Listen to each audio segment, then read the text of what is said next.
Hello नमस्कार साथियों, आपका स्वागत करता हूं आज के बेहद महत्वपूर्ण सेशन में। आज के इस सेशन में हम बात करेंगे नौगाम पुलिस स्टेशन के अंदर हुए ब्लास्ट के बारे में। इस ब्लास्ट में हमारे 9 पुलिसकर्मी जो है शहीद हो गए और 29 से अधिक लोग जो है घायल हो गए हैं और घायलों की कंडीशन भी बहुत बेकार है। उनमें से कुछ लोगों की जो है जान नहीं बचाई जा सकती है क्योंकि वह इस तरीके से उस ब्लास्ट में घायल हुए हैं कि उनके अंगों के यानी कि शरीर के चिथड़े उड़ गए हैं और कुछ हिस्सा जो है पूरी तरीके से गायब हो चुका है। तो उनको बचाना एक तरीके से है उनकी ज़िंदगी को और बदतर बनाने जैसा है। यह ब्लास्ट जो हुआ है इसके तार जो है दिल्ली के ब्लास्ट से जुड़े हुए हैं और यह भारत में लगभग 4 से 5 दिन के भीतर दूसरा ब्लास्ट है।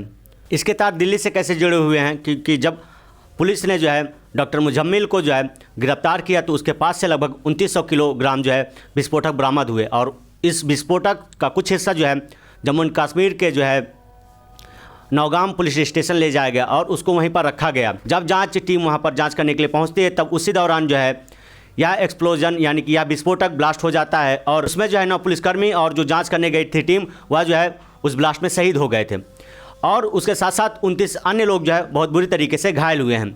और आप जब उसके ब्लास्ट होने का वीडियो देखेंगे तो आपको उसकी इंटेंसिटी के बारे में पता चल जाएगा कि वह कितना खतरनाक है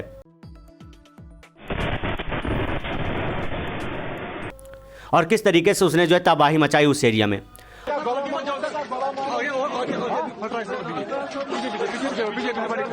और यह जो है अमोनियम नाइट्रेट अकेले नहीं था, इसके साथ जो है कुछ फ्यूल भी मिलाया गया था ताकि यह जो है बहुत बुरी तरीके से विस्फोट हो और जहां पर भी यह विस्फोट हो वह जो है उस एरिया को पूरी तरीके से नस्ते नाबूद कर दे। चूँकि अमोनियम नाइट्रेट अकेले इस तरीके से इतने आसानी से नहीं फट सकता है क्योंकि उसको फटने के लिए अत्यधिक हीट चाहिए होती है और अत्यधिक गर्मी होनी चाहिए। लेकिन जम्मू एंड कश्मीर के उस नौगाम इलाके में जहां पूरी तरीके से ठंड होती है वह जो है अपने आप नहीं फट सकता है, यानी कि टेस्टिंग के दौरान नहीं फट सकता है। उसको जो है कोई रिमोट कंट्रोल से जो है ऑपरेट कर रहा था और उसने जो है उन जांच एजेंसियों का वेट किया कि जब जाँच करने आएंगे तब उस दौरान जो है उसको वह ब्लास्ट करेगा। अब यह हादसा है या फिर एक कोई साजिश है या तो जाँच के बाद ही पता चलेगा और जब जांच हो जाएगी तो आप जो है पूरी तरीके से क्लियर हो जाएगा यह कोई जो है एक कोल्ड ब्लडेड प्लान था या फिर जो है हादसा था। जैसा कि आप मेरे पीछे देख रहे हैं कि after Delhi another blast took place in Kashmir valley, मतलब यह नौगाम स्टेशन के अंदर यानी कि पुलिस स्टेशन के अंदर हुआ ब्लास्ट कोई साजिश है या फिर जो है एक हादसा है। जैसा कि पहले दिल्ली ब्लास्ट को जो है एक हादसा के रूप में देखा जा रहा था, लेकिन जैसे जैसे जाँच हुई और उसके तार खुलने शुरू हुए तो यह पता चला कि यह कोई हादसा नहीं बल्कि एक आतंकवादी साजिश थी।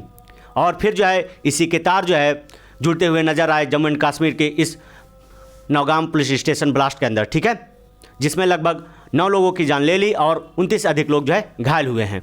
अगर वहीं पर हम रिपोर्ट्स की बात करें तो VION ने इसको छापा कि Naugam blast at least 9 dead and 29 injured blast while handling explosive seized in Faridabad terror module.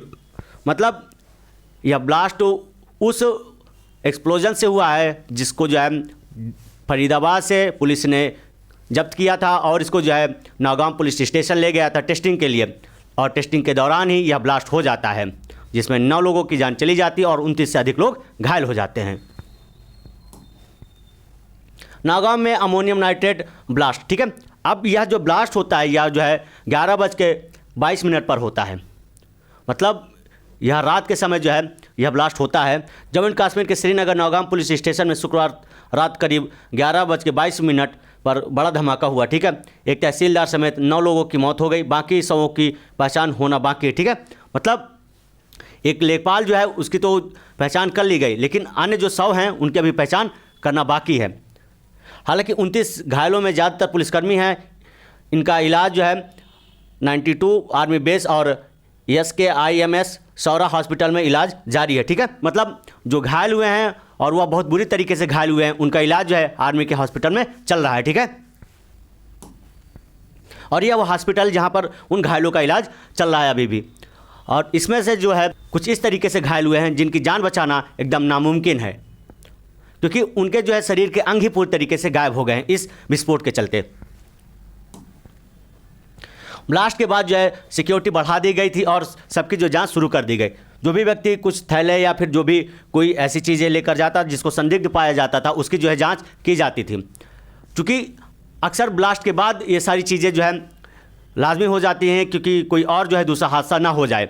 और वहीं पर अगर हम बात करें तो हमारी जो NIA की जो टीम है वह भी जो है इसका जांच करना शुरू कर दी है। हालांकि अभी बहुत कुछ सामने नहीं निकल कर आया है, लेकिन यह जांच के बाद पूरी तरीके से क्लियर हो जाएगा कि यह एक साजिश थी या फिर यह जो है एक हादसा।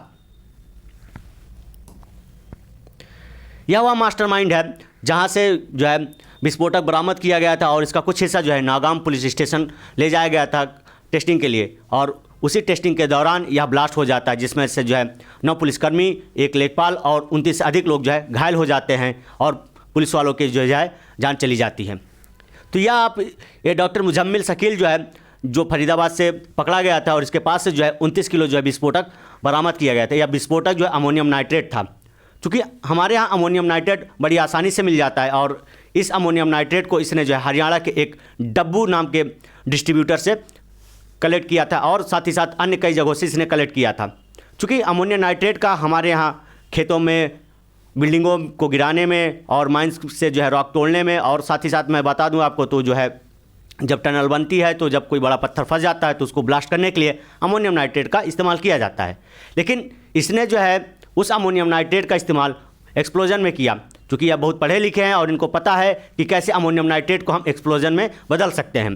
तो जो 29 किलो विस्फोटक बरामद हुआ था उसमें से जो है 360 के लगभग किलोग्राम जो है विस्फोटक नागाम पुलिस स्टेशन ले जाया गया और वहाँ जो है उसकी टेस्टिंग के लिए उसको रखा गया था। हालांकि यह अपने आप में भी सवाल उठता है कि इस तरीके के जो विस्फोटक है वह जो है भीड़ भाड़ वाले इलाके में क्यों रखा गया। इसको किसी सुरक्षित जगह में ले जाते जहाँ पर यह पूरी तरीके से, या फिर वो जो है वह स्थान पूरी तरीके से खाली होता, या फिर जो है उसको किसी लैब में ले जाते। उसको उस जगह पर क्यों रखा गया जहाँ पर बहुत चढ़ाल कदमी होती है, लोगों का आना जाना बहुत ज़्यादा होता है। और पुलिस स्टेशन जैसे जगह पर तो या मान लीजिए कि पूरी तरीके से वह 24 घंटे चहलकदमी का जगह होता है, तो फिर उसको जो है वहाँ क्यों रखा गया। यहाँ फिर यह सवाल उठता है कि क्या इसको किसी साजिश के तहत वहाँ रखा गया था, या फिर जो है यह अनजाने में ऐसा हो गया। आप इन पर अगर नज़र डालें तो यह वह आतंकवादी हैं जिनको जो है गिरफ्तार किया गया था दिल्ली ब्लास्ट के बाद से। इसमें जो है आप देखेंगे सब पढ़े लिखे ही हैं, डॉक्टर शाहीन शाहिद, ठीक है, और डॉक्टर आदिल अहमद और डॉक्टर सज्जाद अहमद और डॉक्टर परवेज अंसारी, ठीक है। ये मतलब पढ़े लिखे जो हैं डॉक्टर हैं और इनको पता है कि कैसे अमोनियम नाइट्रेट से जो है विस्फोटक बनाया जा सकता है। आप यहीं पर देखेंगे आरोप है कि डब्बू यह जो है हरियाणा का एक व्यक्ति है और यह डिस्ट्रीब्यूटर है, मतलब यह किसानों को अमोनियम नाइट्रेट डिस्ट्रीब्यूट करता है और बहुत भारी मात्रा में जो है अमोनियम नाइट्रेट को किसानों को देता है। और इसके पास जो है लाइसेंस भी नहीं है, मतलब यह अमोनिया जो इतने भारी मात्रा में किसानों को और आसपास के लोगों को डिस्ट्रीब्यूट करता है, इसके पास अमोनिया को डिस्ट्रीब्यूट करने का कोई लाइसेंस नहीं है। और जिसके चलते इसने जो है इसको जो है बहुत भारी मात्रा में अमोनियम नाइट्रेट दिया था और कोई आईडी प्रूफ नहीं मांगा था, चूँकि इसको बहुत पैसे मिले थे, और जिसके चलते इसने उस अमोनियम नाइट्रेट से जो है विस्फोटक बना डाला। चूँकि मैं आपको फिर से क्लियर कर देता हूँ, वह अमोनियम नाइट्रेट अकेला नहीं विस्फोट हुआ था, उसमें जो है कुछ और फ्यूल ऐड किए गए थे, जिसके चलते वह अमोनियम नाइट्रेट दूर से ही रिमोट कंट्रोल के जरिए उसको ब्लास्ट किया गया था। हम उस पर भी आगे बात करेंगे थोड़ा सा कि यह किस तरीके से काम कर रहा था।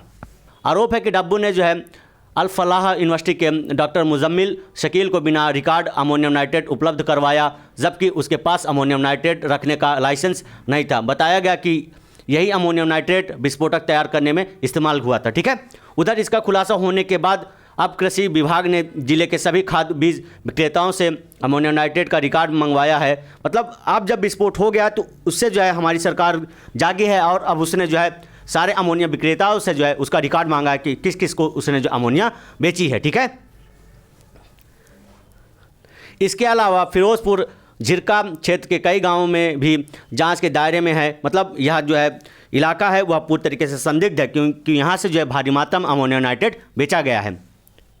यहाँ खनन विस्फोट में अमोनियम नाइट्रेट इस्तेमाल होता है। मतलब यह जो इलाका है यहाँ पर बहुत भारी मात्रा में अमोनियम नाइट्रेट बेचा जाता है और इसीलिए इसका यहाँ से रिकॉर्ड मंगवाया गया, क्योंकि इस जगह पर खनन होता है और खनन के लिए जो है आपको मैंने पहले बताया था यह विस्फोटक इस्तेमाल किया जाता है माइंस के अंदर, ठीक है, पत्थरों को तोड़ने के लिए। यूज़ ऑफ अमोनियम नाइट्रेट की अगर हम बात कर लें तो अमोनियम नाइट्रेट कहाँ कहाँ इस्तेमाल होता है, क्योंकि यह बहुत आसानी से हमारे भारत में मिल जाता है। और हालांकि इसके लिए 2012 में अमोनियम रेगुलेशन एक्ट भी बनाया गया था, जिसके चलते उसके रखरखाव को उसमें गाइडलाइन दी गई थी कि इसको किस तरीके से रखना है और किस जगह में रखना है। क्योंकि आप देखेंगे कि अमोनियम नाइट्रेट के जो स्टोर होते हैं वह जो है भीड़ भाड़ वाले इलाकों से बहुत दूर बनाए जाते हैं, ताकि अगर विस्फोट हो भी तो उससे जो है किसी प्रकार की जान माल की हानि ना हो। लेकिन इस अमोनियम नाइट्रेट को जो है कुछ पढ़े लिखे दुश्मनों ने जो है, देश के गद्दारों ने गलत तरीके से इस्तेमाल किया, जिसके चलते उसने जो है महज 1 हफ्ते के भीतर लगभग 20 से अधिक लोगों की जान ले ली और न जाने इससे और कितने लोगों की जान जाएगी आगे। अगर आप इसके यूजेस की बात करें तो यह जो है एग्रीकल्चर में यूज होता है, वहीं पर अगर हम बात करते हैं माइनिंग में भी यूज होता है। और आप यहाँ जो यह इमेज देख रहे हैं, मतलब किसी भी बिल्डिंग को जब गिराना होता है तो उसको कोलैप्सिंग के लिए भी अमोनियम नाइट्रेट का इस्तेमाल किया जाता है। और वहीं पर मैं आपको बता दूं, जब टनल बनती है तो उस टनल के दौरान जब बड़े बड़े पत्थर आ जाते हैं उनको तोड़ने के लिए अमोनियम नाइट्रेट का इस्तेमाल किया जाता है, ताकि उस पत्थर को जो है तोड़कर वहाँ से जो है टनल बनाई जा सके। ठीक है, तो ये था अमोनिया के कुछ बेसिक यूजेस।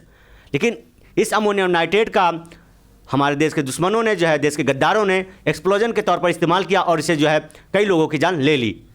अब यहीं पर एक सवाल उठता है कि यह जो ब्लास्ट था वह खाली क्या अमोनियम नाइट्रेट की वजह से हुआ था? तो मैं यूँ कहूँगा बिल्कुल नहीं, क्योंकि अमोनियम नाइट्रेट जो है वह खुद से बहुत जल्दी नहीं फटता है जब तो उसको जो है हाई टेम्परेचर, मतलब या तो वह स्थान जो है बहुत गर्म होना चाहिए या फिर जो है उसके आसपास जो है बहुत भारी मात्रा में हीट जनरेट हो। लेकिन वह इलाका जो पूरी तरीके से ठंडा है वहाँ पर कैसे गर्मी आ जाएगी? तो मतलब उसको इग्नाइट करने के लिए उसमें कुछ एक्स्ट्रा फ्यूल जो है मिलाया गया था, ताकि अमोनियम नाइट्रेट ईजिली जो है ब्लास्ट किया जा सके दूर से, यानी कि रिमोट कंट्रोल के दौरान। ठीक है, along with the ammonium nitrate some fuels also added, therefore it's easily blast। ठीक है, मतलब अमोनियम नाइट्रेट के साथ कुछ ऐसा फ्यूल जो है ऐड किया गया था जिसके चलते यह बड़े आसानी से जो है ब्लास्ट हो गया था, और जिसके चलते स्टेशन के अंदर जो भी मौजूद थे पुलिसकर्मी और जो आसपास के लोग थे, पुलिसकर्मी और एक लेखपाल जो है वहाँ शहीद हो गए और अन्य जो है 29 लोग बहुत बुरी तरीके से घायल हो गए हैं। तो यह अमोनियम नाइट्रेट का केस नहीं है अकेले कि अमोनियम नाइट्रेट जो है इतना भारी ब्लास्ट अकेले कर जाएगा और बड़ा इजीली जो है ब्लास्ट कर जाएगा। और वहीं पर मैं आपको बता दूं कि 2012 में अमोनियम रेगुलेटिंग एक्ट बनाया गया था, क्योंकि दुनिया भर में अमोनिया के चलते जो ब्लास्ट हुए थे, अमोनियम नाइट्रेट के चलते जो ब्लास्ट हुए थे, उसको देखते हुए हमारी सरकार ने जो है 2012 में अमोनियम रेगुलेटिंग एक्ट बनाया था, जिसके तहत अमोनिया को कैसे रखा जाएगा, किस टेम्परेचर में रखा जाएगा और उसका जो स्टोरेज होगा वो कहाँ पर होगा। क्योंकि इससे पहले अमोनियम नाइट्रेट को लेकर जो है दुनिया भर में बहुत ब्लास्ट हुए थे, अमेरिका हो चाहे यूरोप हो या फिर जो अन्य दुनिया भर की कंट्रीज़ हैं वहाँ पर अमोनिया को लेकर जो है ब्लास्ट हुए थे। तो इसलिए हमारी जो सरकार थी वह सजग हो गई थी कि हमारे यहाँ जो है इस तरीके के ब्लास्ट ना हो। लेकिन हमारे देश के दुश्मनों ने, गद्दारों ने उस अमोनियम नाइट्रेट का जो है विस्फोटक के तौर पर इस्तेमाल किया और हमारे देश के मासूम लोगों की जान ले ली। ठीक है, और वहीं पर जो है एक सवाल यहाँ पर उठता है कि यह जो दिल्ली ब्लास्ट इसके तार हैं वह यहाँ से क्लियर होता है कि जब उसके डीएनए सैंपलिंग की गई, डीएनए टेस्टिंग की गई, तो उसमें से पता चला कि इसके तार जो है दिल्ली से जुड़े हुए हैं। मतलब यह विस्फोटक जो है जो यहाँ पर ब्लास्ट हुआ है उससे जब डीएनए टेस्ट किया गया तो पाया गया कि यह जो है डॉक्टर मुजम्मिल से जो है मिलता जुलता है, इसलिए इसके तार जो है दिल्ली से जुड़े हुए माने जा रहे हैं। अब यहीं पर सरकार से जो है हमारा निवेदन है, हमारी रिक्वेस्ट है कि यह अमोनियम नाइट्रेट जिसको भी दे बिना आईडी प्रूफ के ना दे, और जिसके पास लाइसेंस ना हो उसको जो है कड़ी से कड़ी सज़ा दे, ताकि अमोनियम नाइट्रेट इजीली बिल्कुल ना मिल पाए। किसान या जिसको इसकी ज़रूरत है माइंस के लिए, टनल के लिए या फिर जो बिल्डिंग कोलैप्स करने के लिए, तो उसकी जो है आईडी प्रूफ सबसे पहले मांगा जाए और उसका जो है प्रॉपर रिकॉर्ड रखा जाए कि कौन सा व्यक्ति कितने अमाउंट में और किस पर्पज़ के लिए अमोनियम नाइट्रेट ले गया है। तो इससे जो है पूरी तरीके से क्लियर रहेगा कि जब भी आसपास इस तरीके कोई ब्लास्ट होगा तो हम जो है उस व्यक्ति को बड़े आसानी से कैप्चर कर लेंगे। और एक और सजेशन मेरा है गवर्नमेंट को कि साथ ही साथ इसका एक अमाउंट फिक्स कर दिया जाए कि इस मात्रा से अधिक जो है अमोनियम नाइट्रेट किसी को नहीं दिया जाएगा।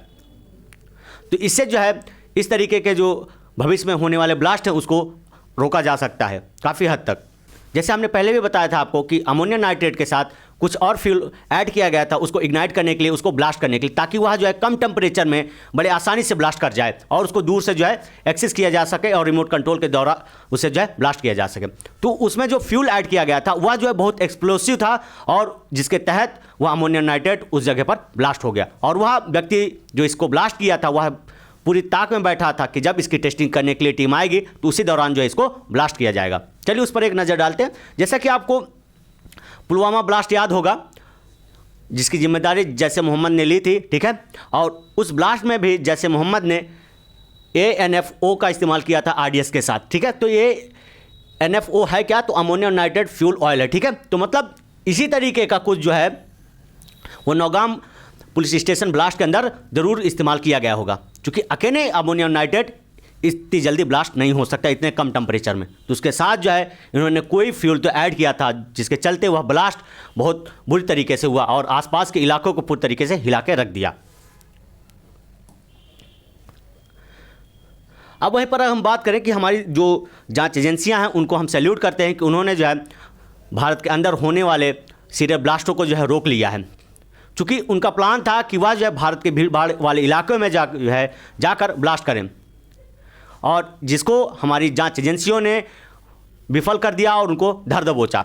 इनका प्लान अगर मैं बात करूं तो सबसे पहले जो है दिल्ली था, फिर जो है आगरा के अंदर ताजमहल था और जो है मुंबई था। मतलब ये जो बड़े बड़े शहर हैं और पॉपुलेटेड इलाके हैं वहाँ पर इनको ब्लास्ट करने का पूरा प्लान था। और यह कोई एक ब्लास्ट नहीं थे, यह पूरी तरीके से सीरियल ब्लास्ट करने थे इनको। और इनका नेटवर्क जो है दिल्ली के आसपास के इलाकों में बहुत बुरी तरीके से फैला था। वो चाहे उत्तर प्रदेश की बात कर लें, उत्तर प्रदेश के सहारनपुर, लखनऊ और हरियाणा के फरीदाबाद, दिल्ली में, मतलब इनके आसपास इलाकों में जो है इनका पूरा नेटवर्क फैला था, जिसको हमारी जांच एजेंसियों ने धर दबोचा। हालांकि अभी इसके और जो है लोग लापता हैं, उनको भी पकड़ने की ज़रूरत है और हमारी जांच एजेंसियां इस पर जुटी हुई हैं। और इस ब्लास्ट में जितने भी पुलिसकर्मी शहीद हुए हैं उनको हम जो है विनम्र श्रद्धांजलि देते हैं और उनके परिवार को जो है इस दुख की घड़ी में, इस पहाड़ जैसे दुख को सहने की जो है ईश्वर शक्ति प्रदान करे। आज के लिए इतना ही। उम्मीद करता हूँ यह सेशन आपको अच्छा लगा होगा। ऐसे महत्वपूर्ण जानकारियों के लिए आप हमारे चैनल को सब्सक्राइब करना ना भूलें। जय हिंद, जय भारत।